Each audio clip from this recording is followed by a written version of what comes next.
জি ভাইজান, আপনার রুমকে সুন্দরভাবে ডেকোর করতে চাচ্ছেন, এর পাশাপাশি দেখা যায় কি রুমের যে সৌন্দর্য যেটা আছে সেটাকে বৃদ্ধি করতে চাচ্ছেন, এর পাশাপাশি যে যে তাপদাহ পড়তেছে, গরম পড়তেছে, সেটার সঠিক সমাধান চাচ্ছেন, একদম আপনার সফট যে বাতাসটা আছে, ঠান্ডা বাতাস চাচ্ছেন, সবকিছু সমাধান কিন্তু আপনাকে এই ফ্যানটা দিবে ভাই। এই এক চার পাখার এই রাজকীয় ফ্যানটা ভাই, দেখেন না কত লুকিংটা কত সুন্দর।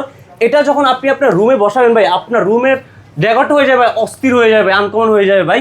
এর পাশাপাশি এটাতে সুবিধা কি কি পাবেন, এটা প্রথমত হচ্ছে সম্পূর্ণ হচ্ছে এটা যে 4টা ব্লেড আছে, ব্লেডগুলোর ভিতরে থাকবে সম্পূর্ণ ডোকো প্রিন্ট করা থাকবে, যেটা দেখা যায় কি আপনার 5 বছরের কোম্পানি থেকে গ্যারান্টি আছে, উঠার কোনো চান্স নেই। আর ডাবল বল বিয়ারিং থাকবে, যেটা হচ্ছে জাপানিজ বল বিয়ারিং থাকবে, যেটা 5 বছরের কিন্তু গ্যারান্টি থাকবে ভাই। অরিজিনাল পাকিস্তানি তো ভাই, শতভাগ পাকিস্তানি ভাই, কাশ্মীরি ফ্যান নিয়ে আসছে ভাই আমরা এখানে ভাই। আর এটার উপর দেখেন ভাই কত সুন্দর, মনে হচ্ছে 24 ক্যারেটের ভাই, দেখেন গোল্ড বসাই রাখছে এখানে ভাই। এই জিনিসটা তখন থাকবে ভাই আপনার একটু সব কিছু সমাধান ভাই, এই এক ফ্যান দিবে ভাই একেবারে রিজনেবল দামে ভাই। কত টাকা? মাত্র 4800 টাকা ভাই, আগামী 7 দিনের জন্য মাত্র 4800 টাকা ভাই। ভাই ঢাকার বাইরে নিতে হলে সারা বাংলাদেশে নিতে পারেন ভাই, অ্যাডভান্স সারা ভাই, অ্যাডভান্স সারা ভাই। ওকে